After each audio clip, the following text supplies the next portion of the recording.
सांगली, मिरज आणि कुपवाड शहर महानगरपालिकेत आज मोठी प्रशासकीय कारवाई करण्यात आली आहे. तब्बल 90 दिवसांहून अधिक काळ विनापरवाना गैरहजर राहणाऱ्या 37 कर्मचाऱ्यांना महापालिका प्रशासनाने तात्काळ निलंबित केले आहे. आयुक्त संजिता महापात्र यांच्या आदेशानुसार ही कारवाई करण्यात आली असून संबंधित कर्मचाऱ्यांविरुद्ध विभागीय चौकशी सुरू करण्यात आली आहे.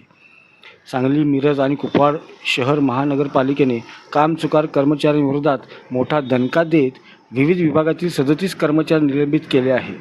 महापालिका प्रशासनाच्या तपासणीत हे कर्मचारी सक्षम अधिकाऱ्यांची परवानगी न घेता आणि रजा मंजूर नसताना सलग 90 दिवसांहून अधिक काळ गैरहजर असल्याचे उघड झाले. महापालिकेच्या 4ही क्षेत्रीय कार्यालयांमध्ये करण्यात आलेल्या हजेरी तपासणीत आरोग्य व स्वच्छता विभागातील 28 सफाई कामगार, पाणीपुरवठा विभागातील 5 बहुउद्देशीय कामगार, अग्निशमन विभागातील 1 शिपाई, जलनिसर्ग विभागातील 1 बहुउद्देशीय कामगार, बांधकाम विभागातील 1 शिपाई आणि सुरक्षा विभागातील 1 वॉचमन दोषी आढळले.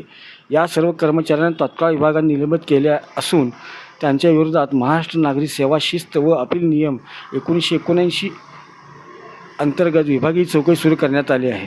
आरोग्य, स्वच्छता, पाणीपुरवठा आणि अग्निशमन या अत्यावश्यक सेवांमध्ये संबंधित कर्मचाऱ्यांच्या गैरहजेरीमुळे नागरिकांना मोठा त्रास सहन करावा लागत होता.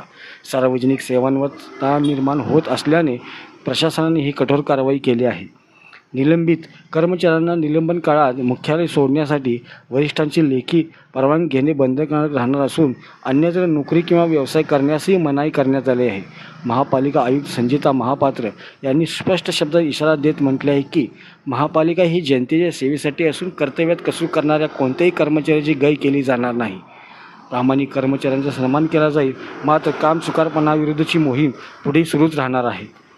महापालिका प्रशासनाच्या या धडक कारवाईमुळे कर्मचाऱ्यांमध्ये खळबळ उडाली असून प्रशासनाने शिस्तभंगाविरोधात कठोर भूमिका घेतल्याने पुन्हा एकदा स्पष्ट झाले आहे.